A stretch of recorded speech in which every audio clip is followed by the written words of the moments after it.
Glória a Deus, graça e paz, pessoal. Então vamos para mais uma aula poderosa, né? Nós estamos na página 29, matéria 5 e a nossa aula 8.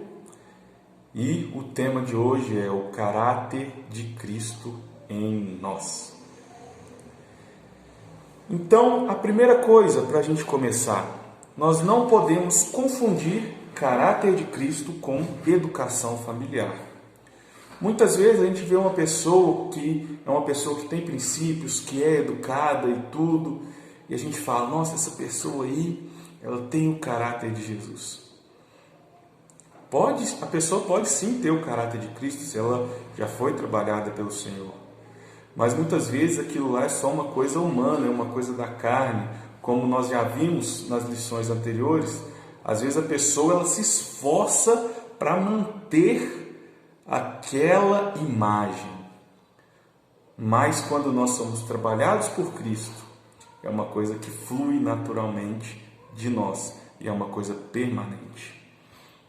Então, a transformação do seu caráter em caráter de Cristo é uma parceria sua com o Espírito Santo de Deus.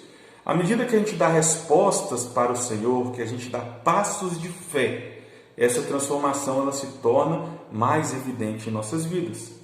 Algumas coisas são feitas da parte de Deus, outras coisas são feitas da nossa parte. Então, o Senhor ele age, o Senhor ele trabalha, mas nós precisamos tomar atitudes, nós precisamos tomar decisões. Não adianta falar, Deus trabalha em minha vida.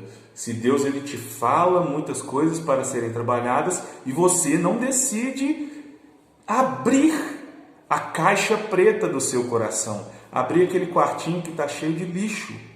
Então, você precisa decidir. E o Senhor, ele vai fazer a parte dele. A transformação da nossa alma, ela está completamente ligada à transformação do nosso caráter no caráter de Cristo. Então, à medida que a nossa alma é transformada, à medida que aquelas coisas que nos prendem, elas vão saindo das nossas vidas, o nosso caráter vai se tornando mais parecido com o caráter de Jesus. Lá em Romanos 8, 29, o que fala? Porque aqueles que já tinham sido escolhidos por Deus, Ele também separou a fim de se tornarem parecidos com o seu Filho. Ele fez isso para que o Filho fosse o primeiro de muitos irmãos.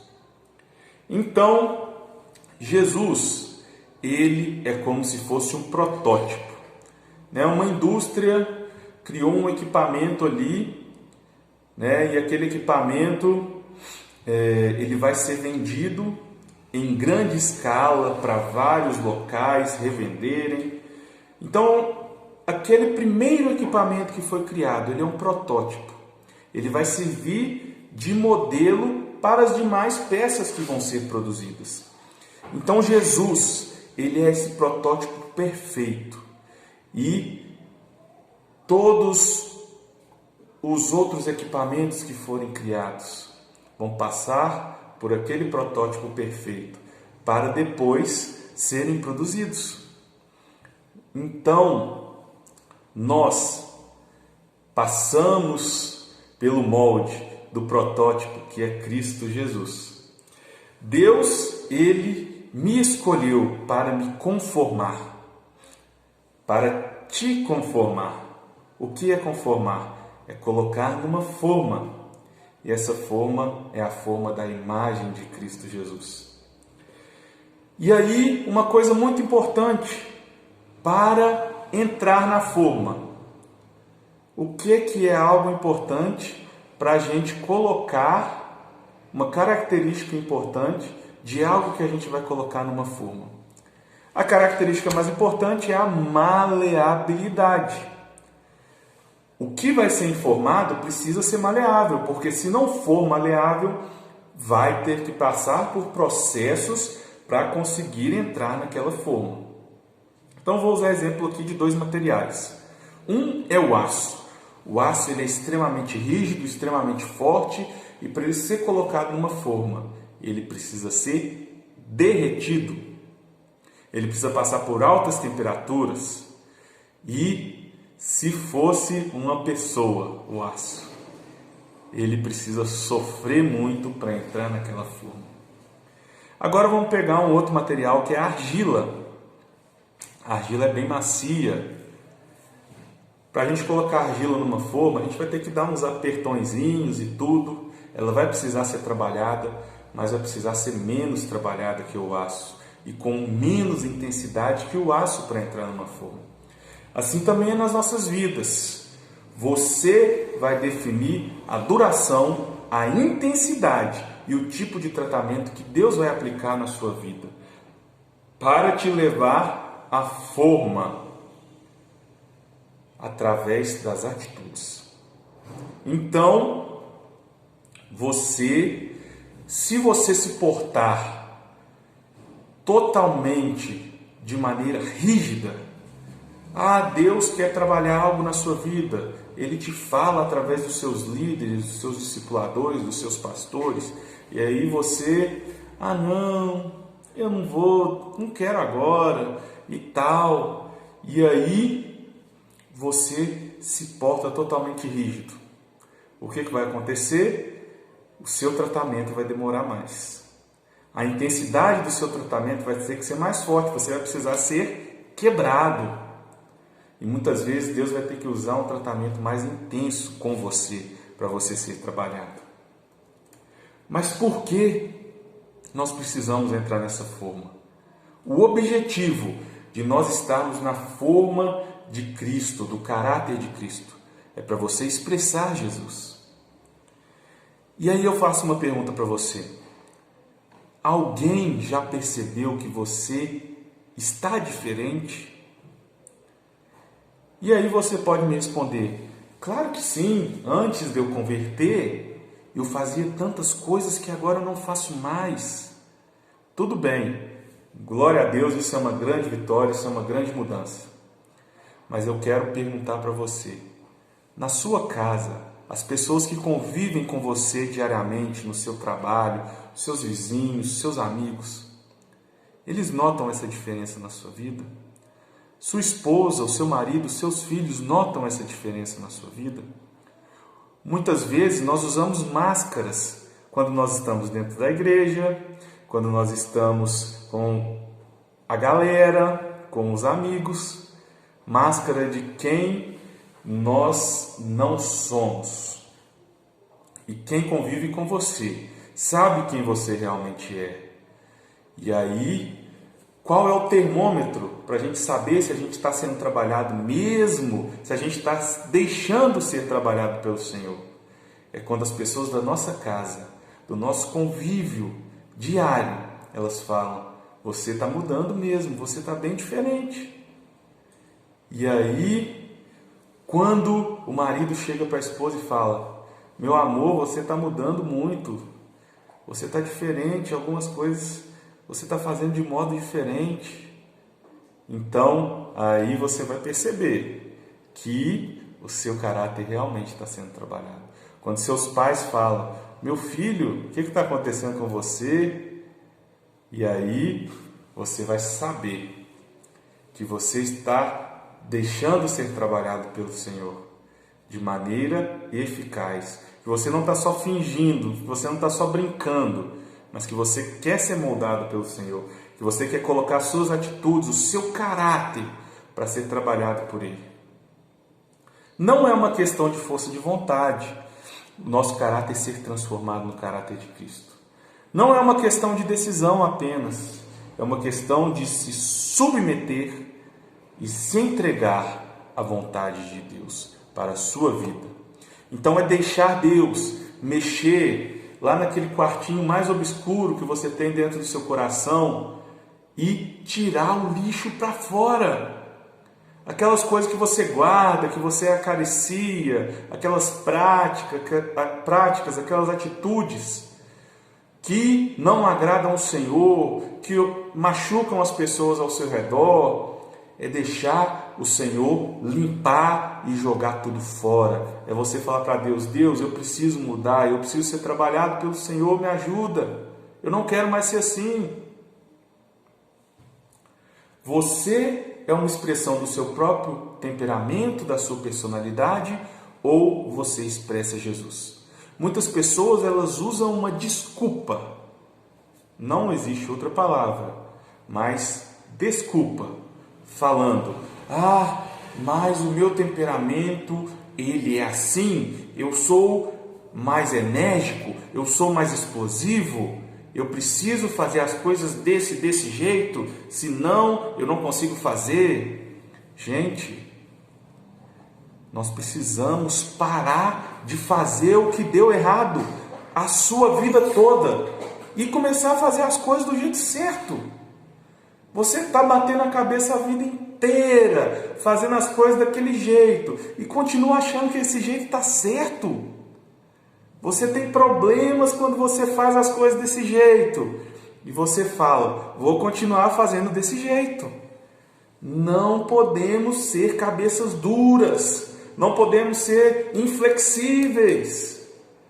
Porque senão nós vamos bater a cabeça a vida toda, errando e machucando as pessoas ao nosso redor. Que tipo de liderança você exerce? E aí essa liderança é em vários âmbitos. No âmbito da igreja, no âmbito da sua casa, no âmbito do seu trabalho. Você é uma pessoa arrogante, um líder arrogante? As pessoas que estão debaixo da sua liderança olham para você e falam assim: nossa, mas essa pessoa está se achando demais. Eu amo essa pessoa, mas ela podia diminuir um pouquinho aí essa arrogância dela. Você é uma pessoa massacrante, uma pessoa que pega a outra ali que está debaixo da sua liderança e amassa aquela pessoa e pressiona aquela pessoa, não deixa a pessoa respirar, não deixa a pessoa levantar ali, puxar um ar. Você só acusa, só massacra, só pisa no seu liderado. Ou você é uma pessoa centralizadora nos seus alvos pessoais. Você tem alvos, você tem objetivos a cumprir e você quer fazer todas as pessoas comprarem a sua ideia. Só a sua ideia é a certa. As outras pessoas, elas falam coisas, mas você não ouve ninguém. Ou a sua liderança é fraca, frouxa, né? Você não sabe dar uma palavra de comando. Você não sabe falar algo que aquela pessoa que está com você precisa ouvir para a pessoa mudar. Um exemplo claro aqui, né? Não disso, mas às vezes você está vendo que a pessoa está com a boca suja. Você está vendo que a pessoa está com uma remela caindo do nariz. Que a pessoa está com uma meleca ali. Se você é amigo da pessoa, você vai falar. Você não vai deixar a pessoa passar vergonha. É a mesma coisa. Se você está vendo alguém que está batendo a cabeça e está errando o tempo inteiro e você não fala, gente, isso não é liderança, isso não é amor. O amor, ele muitas vezes precisa apontar a direção para a pessoa. Então, se você está sendo um líder fraco, você não está amando os seus liderados verdadeiramente. Ou muitas vezes a sua liderança pode ser sem propósito, sem um objetivo, sem um destino. Você não aponta direções para ninguém. E aí tem gente que fala, né? Isso acontece muito dentro da igreja. Eu vou fazer isso sim, desde que seja do meu jeito. Toda vez que Deus mostra a forminha de Cristo para você, fala: meu filho, olha, aqui que eu quero te colocar. O que você faz? Você pula fora? Tem pessoas que toda vez que vão ser trabalhadas pelo Senhor, o que elas fazem? Sai da igreja? Vou procurar outra igreja, porque essa igreja está me enchendo muito o saco. Sai do ministério.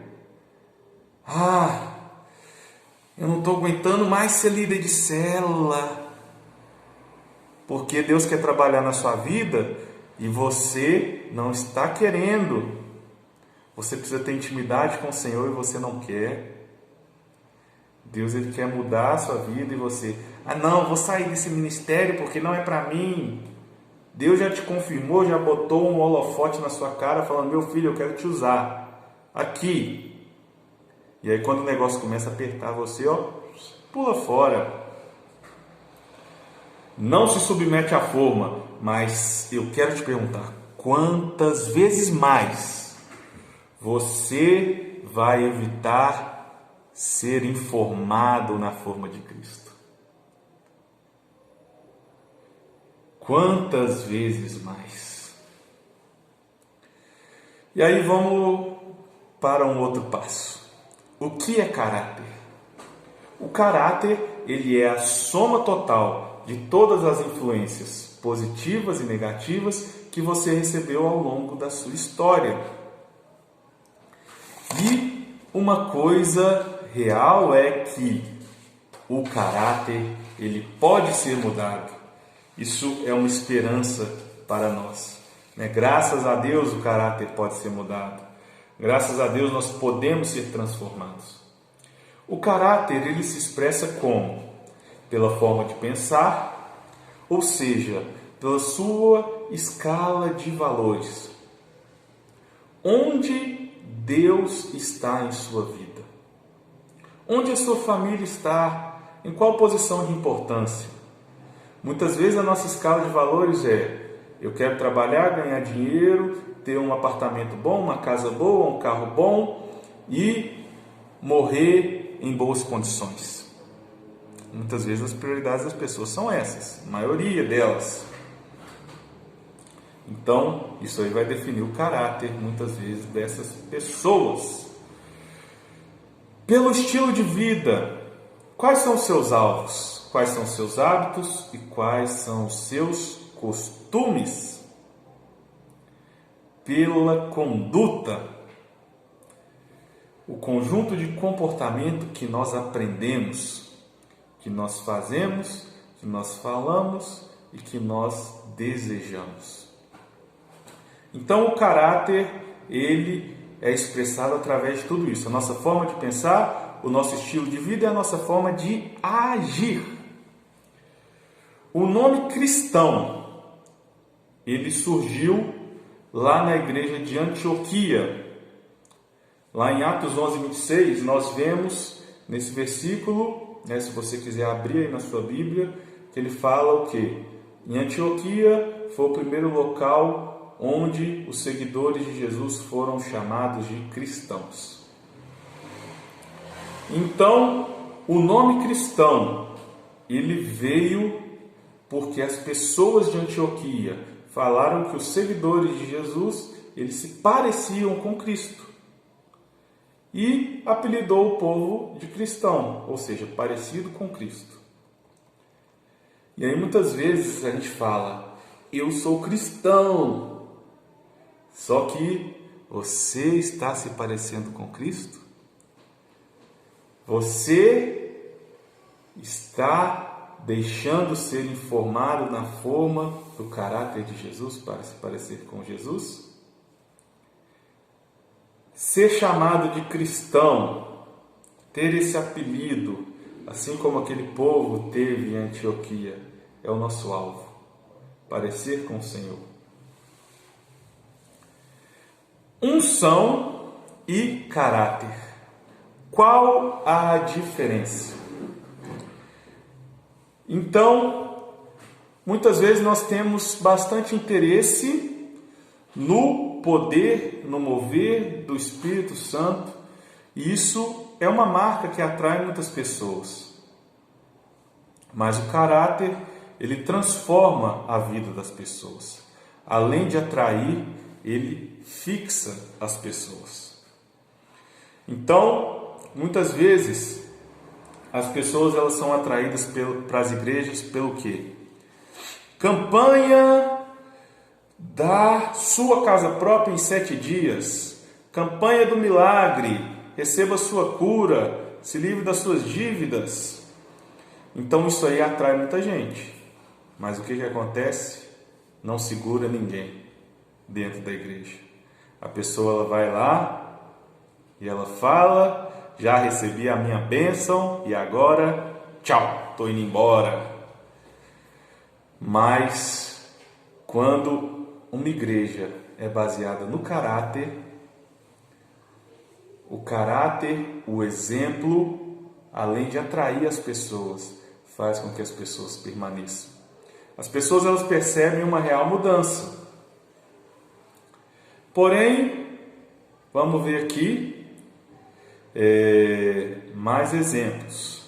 Nos ambientes pentecostais, é muito comum uma forte ênfase nos dons, na unção, no reteté, no poder. Isso dá muita margem para pessoas aproveitarem da situação.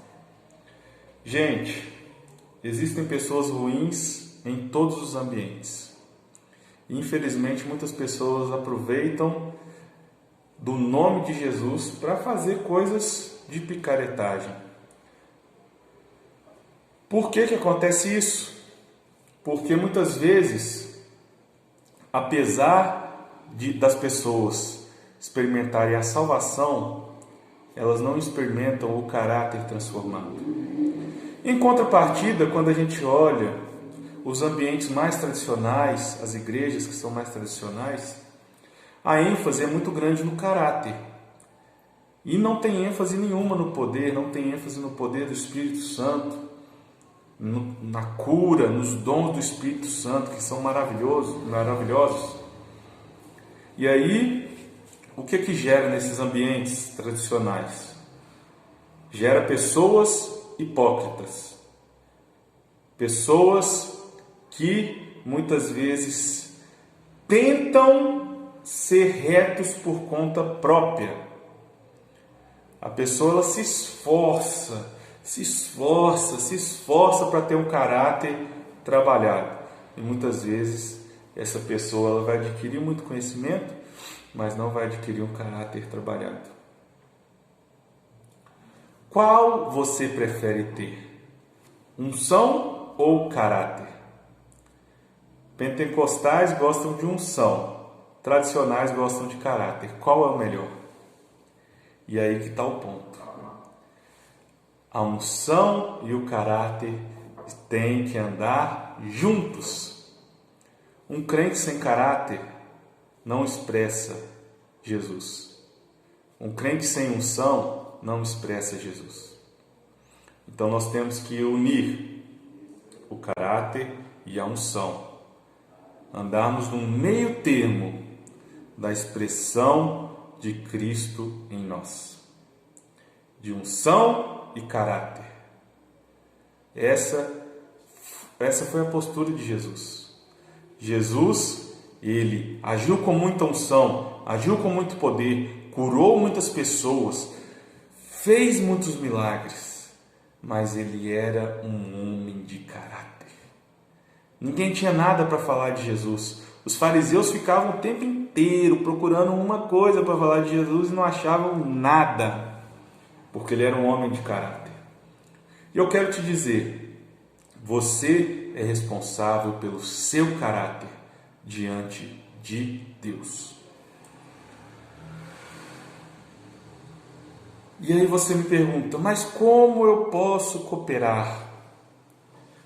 Como Deus opera essa transformação?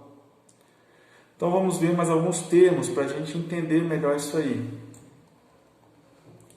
Nós precisamos, primeira coisa que nós estamos falando desde o início aqui do curso de maturidade, precisamos de quebrantamento. Quebrantamento é algo extremamente importante. Precisamos quebrar os nossos pensamentos que estão enraizados, coisas que nós praticamos há muito tempo. Precisamos romper costumes, práticas. Precisamos ter um coração rendido ao Senhor. dizendo: eu não sou capaz de fazer sozinho, eu preciso de Ti, Deus. Tem muitos tesouros que estão dentro de vasos de barro.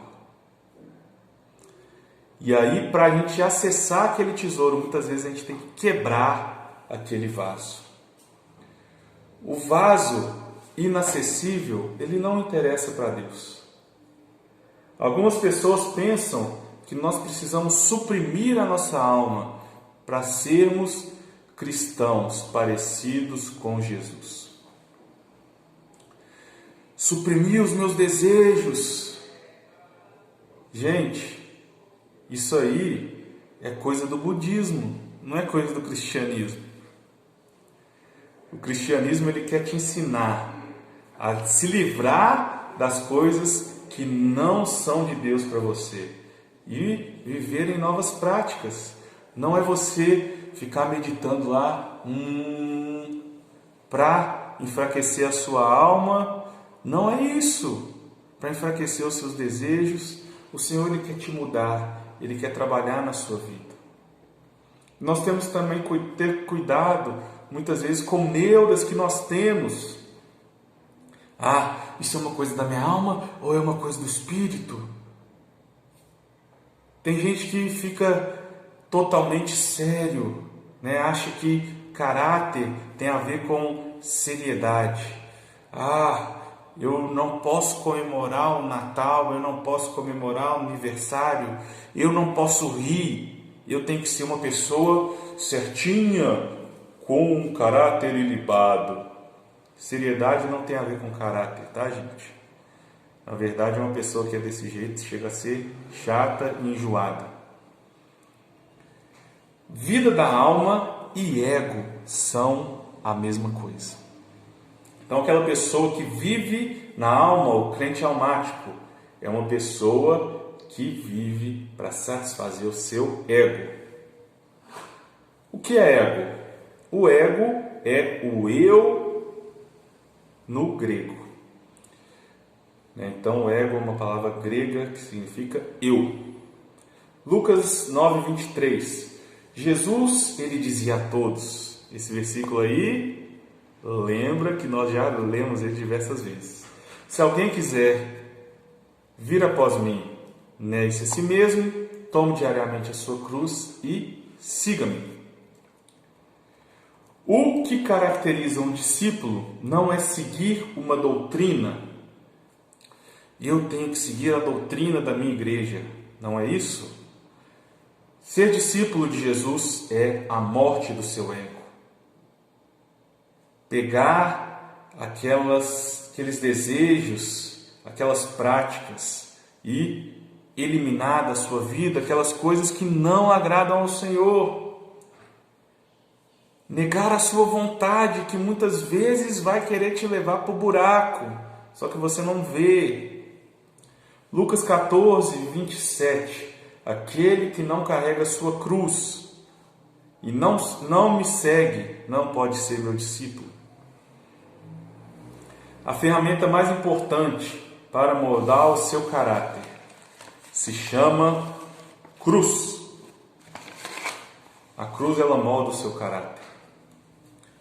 A obra da cruz molda o seu caráter.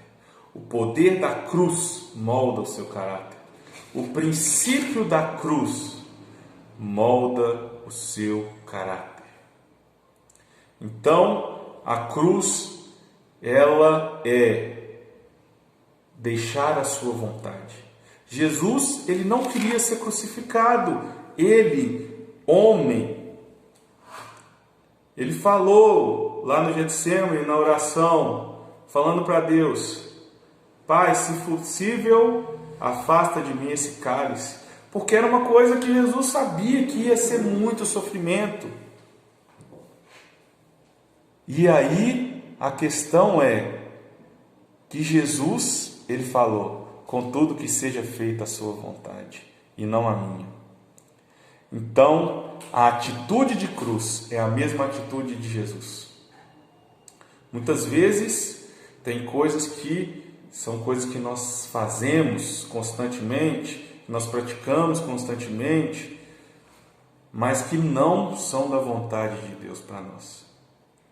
E aí muitas vezes nós temos que chegar e falar para o Senhor: Senhor, muitas vezes meu desejo é esse,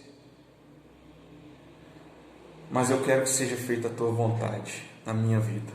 Eu preciso ser trabalhado pelo Senhor, eu preciso ser mudado, eu preciso ser conformado. Muitas vezes uma pessoa ela só é liberta quando ela vê a cruz de Cristo de frente. Mas essa operação ela só acontece pelo princípio de voluntariedade. Então, para a gente ser mudado, nós precisamos ter um encontro com a cruz. Só que a cruz de Jesus, não estou falando literal, mas estou falando da vontade de Jesus para a sua vida, a vontade de Deus. Não vai descer na sua frente, mas você vai precisar decidir viver a vontade de Deus. Não vai ser uma coisa mágica, mas é uma coisa que depende de passos e de atitudes. Qual é a diferença da morte de um porco e de uma ovelha? Quero te perguntar, qual a diferença da morte de um porco e de uma ovelha? Para pensar um pouquinho aí, eu vou te dar um tempinho. Quem já teve contato com roça, com fazenda, às vezes é mais difícil a gente ter contato com ovelha, né? Mas existe um fato. A ovelha, ela morre em silêncio. O porco morre gritando. A carne muito exaltada, a alma muito exaltada. É como um porco na hora de morrer. Eu não quero! A sua alma está dentro de você. Eu não vou mudar! E é isso aí, é expressado através das suas atitudes, na sua casa, no seu trabalho, com seu cônjuge, com seus filhos, com seus amigos. Nós nos tornamos pessoas muitas vezes insuportáveis, irredutíveis, porque a nossa carne, a nossa alma não quer ser trabalhada por Deus. Somos como porcos gritando quando Deus está trabalhando na nossa vida. A ovelha, ela é trabalhada em silêncio. A ovelha ela não reclama, mas o porco grita. Muitas vezes nós precisamos das circunstâncias nas nossas vidas para nos tratar. 2 Coríntios 4, 7, 8 e 9. Porém, nós que temos esse tesouro espiritual, somos como potes de barro, para que fique claro que o poder supremo pertence a Deus e não a nós. Muitas vezes ficamos aflitos, mas não somos derrotados. Muitas vezes ficamos em dúvida, mas não ficamos desesperados. Temos muitos inimigos, mas nunca nos falta um amigo. Às vezes somos gravemente feridos, mas não somos destruídos. Isaías 64:8. Mas tu, ó Deus, és o nosso Pai, nós somos o barro e tu és o oleiro, nós somos feitos por ti. Abra aí na página 31 e aí você vai colocar mão externa e mão interna. Tem um espacinho para você preencher aí. Aquele exemplo da ovelha e do porco pode colocar na página 30 aí também no espaço para preencher, tá, gente? Quando o oleiro ele está fazendo um vaso, ele tem que pôr uma mão por dentro e uma mão por fora para trabalhar naquele vaso. A mão externa, ela impede o vaso de explodir. Então, se a pessoa botar a mão só por dentro, aquele vaso ele vai abrindo até que ele explode. E aí, o que quer dizer? Contém o vaso contra a pressão das circunstâncias.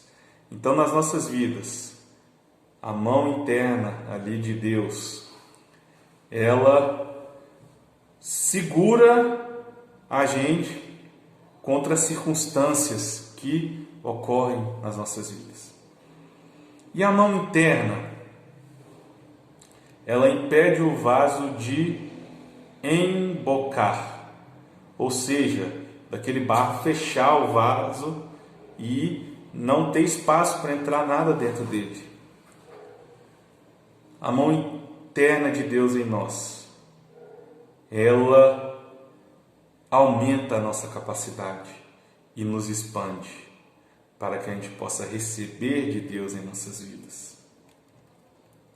A mão interna é a expansão, é a mão de Deus aumentando a sua capacidade, e a mão externa impedindo você de explodir com as circunstâncias da sua vida. E a realidade é que é diante das circunstâncias que ocorrem com a gente que o mundo vai ver quem você é. É na hora das decisões, é na hora das dificuldades, é na hora das situações de pressão que você mostra quem você realmente é. Muitas vezes, como eu disse, nós usamos máscaras, nós fingimos ser quem realmente nós somos. Mas isso a gente consegue manter essa máscara, essa aparência quando tudo está bem.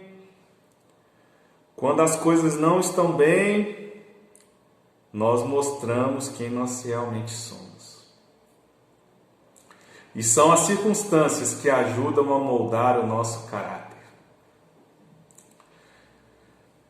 E aí nós temos exemplos claros de circunstâncias que nos ajudam a sermos trabalhados por Jesus.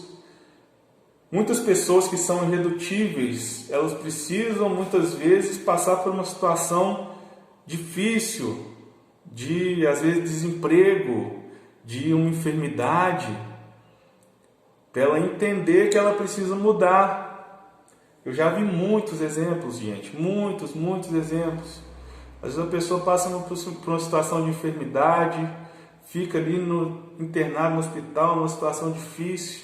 E aí lá no hospital ela fala assim, eu preciso mudar, eu preciso ser trabalhado por Deus. Muitas pessoas elas realmente mudam, outras precisam quebrar a cara lá na frente de novo. E aí, gente, isso não é um castigo de Deus, não. São circunstâncias da nossa vida, todo mundo está sujeito a adoecer, todo mundo está sujeito a ficar desempregado. Só que muitas vezes são nessas situações que nós vemos que nós precisamos ser trabalhados. Quer um exemplo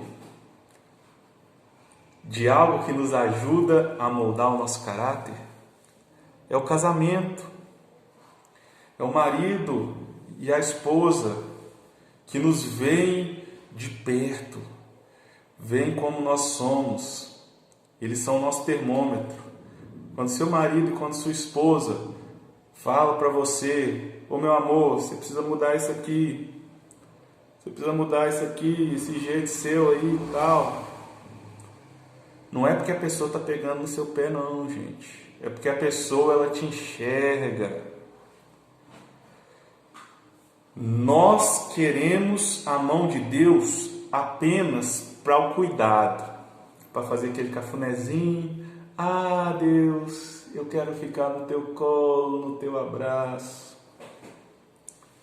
Mas a realidade é que muitas vezes nós não queremos a mão de Deus para nos purificar e arrancar de nós aquilo que não pertence a Ele em nossas vidas. Então muitas vezes nós queremos a mão de Deus por carinho, mas para tirar a sujeira das nossas vidas. Muitas vezes a gente não quer tirar os galhos secos, tirar a porcaria de dentro de nós para colocar coisas que vêm dele. Quando você tem um grande problema no seu caráter, Deus vai te dando oportunidade de ser aprovado. Então vem situações para te testar. Deus ele vai colocando oportunidades para você vencer aquela dificuldade que você tem. Se você vence, se você consegue passar aquela etapa de dificuldade, você foi aprovado. Mas cada vez que você pisa na bola, que você fala, eu não quero, não Deus, agora não, você vai ficando mais longe de alcançar a vitória. Mas glória a Deus que o Senhor sempre nos dá uma nova oportunidade, né? Até para as pessoas mais cabeça dura. E vamos ver um paralelo aqui de Jesus com Moisés, né? Jesus, ele foi para o deserto. A gente vê, né, a Bíblia falando que o Senhor levou Jesus para o deserto. E Jesus ele foi sem reclamar. Moisés, quando ele foi para o deserto, ele não foi de uma maneira mansa, né? O faraó teve que passar por aquele monte de praga, falar não. Moisés foi ameaçado de morte. Jesus ele ficou 40 dias, porque Jesus ele foi tranquilo para o deserto. Moisés ele ficou 40 anos, porque as circunstâncias que levaram o povo ali para o deserto e a mentalidade do povo, e muitas vezes a cabeça dura do povo, fez com que eles ficassem 40 anos no deserto. Jesus ele era manso. Moisés, antes do deserto, ele era um assassino. Ele matou aquele egípcio ali. Mas tem algo poderoso. Depois do deserto, lá em Números 12:3, fala que Moisés ele foi chamado de o homem mais manso da terra. Então, Moisés, por mais que ele tenha ficado muito tempo no deserto, ele deixou ser trabalhado por Deus. Mas, como Jesus, ele foi trabalhado mais rápido. Ele foi para o deserto de uma maneira menos pressionado. Ele foi por livre e espontânea vontade. Moisés, ele foi fugido. E muitas vezes é assim nas nossas vidas. Nós deixamos ser tratados, mas depois nós nos endurecemos, assim como o faraó se endureceu. Lá em 2 Timóteo 2, 23, 24, 25 e 26, fala assim: E você, Timóteo, fuja das paixões da mocidade, procure viver uma vida correta, com fé, amor e paz, junto com os que, com um coração puro, pedem a ajuda do Senhor. Fiquem longe das discussões tolas e sem valor, pois vocês sabem que elas sempre acabam em brigas.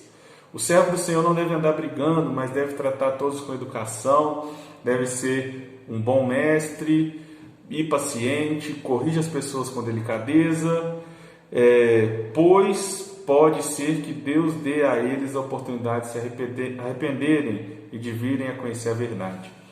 E assim voltarão ao seu perfeito juízo e escaparão da armadilha do diabo, que os prendeu para fazerem o que quer com eles. O céu para olhar qual vai ser a sua resposta diante das circunstâncias.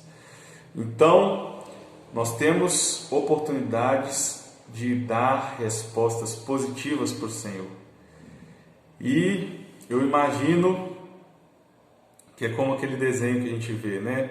O diabo falando de um lado e Deus falando do outro. E é uma briga.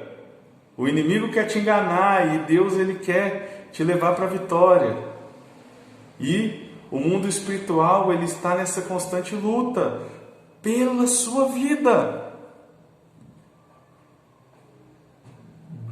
O sofrimento muitas vezes ele vem para trabalhar nas nossas vidas. Deus ele não ama o sofrimento. Ele não quer o sofrimento. O sofrimento que agrada a Deus é quando nós queremos mudar, sentimos uma dorzinha para mudar o nosso ego.